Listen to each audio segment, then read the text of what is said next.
Hi everyone, we're going to take a look at how to perform a one sample t-test in Excel. So there's a few things you should keep in mind. The data that you're using should be continuous data, that's like, interval ratio data, and it also should be normally distributed. So that this assumption can actually be violated if the sample is large enough. So, over 30 maybe individuals. Also, so for our data, we're looking at the answers to a quiz that I gave to a small class based on a survey that was conducted by Pew Research, and they had asked a population of how often do you discuss government and politics with others in person. They also asked how much of what you post on social media is related to political or social issues, and they also asked how much do you trust the accuracy of the news and information that you get from social media. And their means that they obtained from this very large survey can be found here. For question 1 is 2.66, question 2, 2.15, and for question 3 is 2.19. So this question was actually answered on a scale of 1 to 4.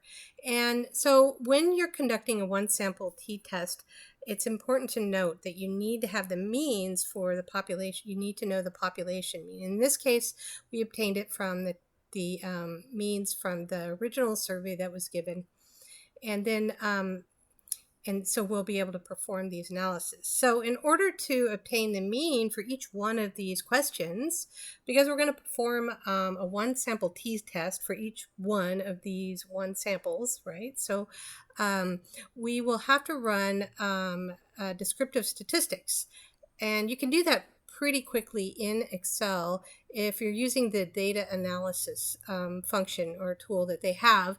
If it's not appearing when you go to the data tab, over here all the way over to the right, if you go to File and down to Options, click on Add-ins on the left, and then click on Analysis Toolpack, and then Go, and make sure this is clicked on, Analysis Toolpack, and then click OK. And it should appear. If it doesn't, you may have to turn off Excel and then turn it back on, sort of reboot it, and then it should be present. So we'll go ahead and click on that and get descriptive statistics, and then click OK. And we're going to include all 3 of these variables. So we're actually doing 3 one sample t-tests, okay? So for each one of these questions. So click on the square here for the input, and we'll select all of our data. And it is being grouped by the columns because each column represents one of our samples. And we didn't include the labels in the first row this time. And then we're going to have it put the output. Let's put it right here in this cell. So the outcome comes there. And then we want it to give us the summary statistics. Okay. All right. So here are the summary statistics for each one of those questions. And you can see for our t-test, we need standard error, and we have that here, standard error for each of the questions. And also the means for each one of those, which is right here for this in this formula. But, one of the assumptions is that our data is normally distributed, and you can see by these kurtosis and skewness tests, our data isn't too cool, I guess. For question 1, you can see it's very skewed as well as peaked. And then also for column 2, it's pretty skewed as well. When you reach 1 or higher, that means that you have it's either skewed or you have a lot of kurtosis. It's either flat or peaked. So but again, if you have enough data points for each of your samples, you can violate this assumption. Unfortunately, for our data, we only have 13. But for the sake of learning how to perform these tests, we're going to go ahead and continue, but keep that in mind. So in order to perform the analysis, we're just going to go ahead and start the formula. So click on the first column. We're going to get the results here, and click equals, and we're going to put the mean for the first sample,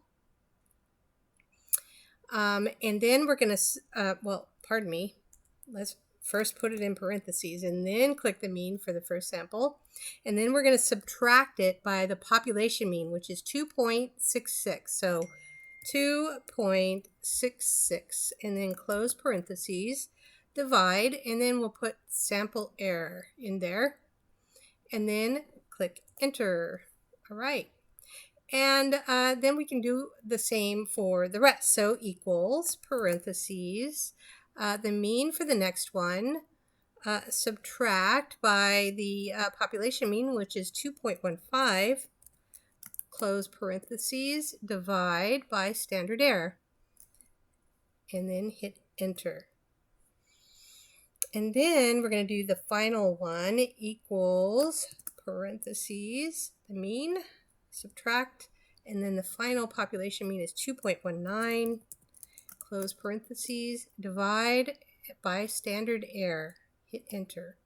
All right, now I'm gonna bring these numbers down to manageable lengths. All right, I did that by highlighting them and then telling Excel that it was a number, so that it would give me fewer decimal points. You can also change decimal points by clicking up here, right?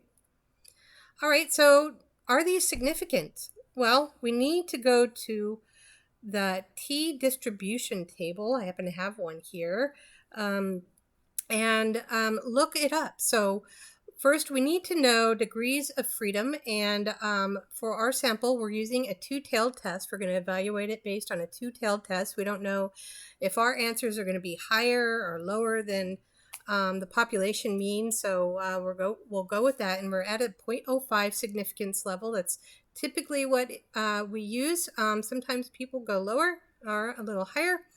And our degrees of freedom, right? That's n minus 1. So n minus 1 would be, so we have a total of 13 minus 1, so it should be 12.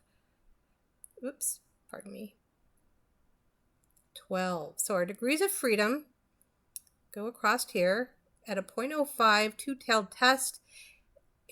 Our T statistic is 2.179. So 2.179.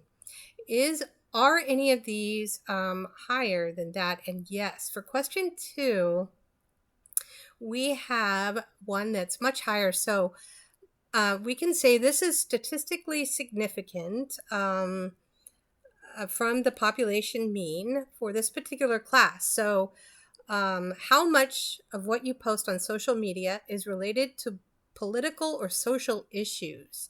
And they had a mean of 3.3, where the population mean was 2.15. So it seems that my particular class happened to do this quite a bit more than the individuals from this population. So that's how you perform a one sample t-test in Excel. Thanks for joining me. I'll see you next time.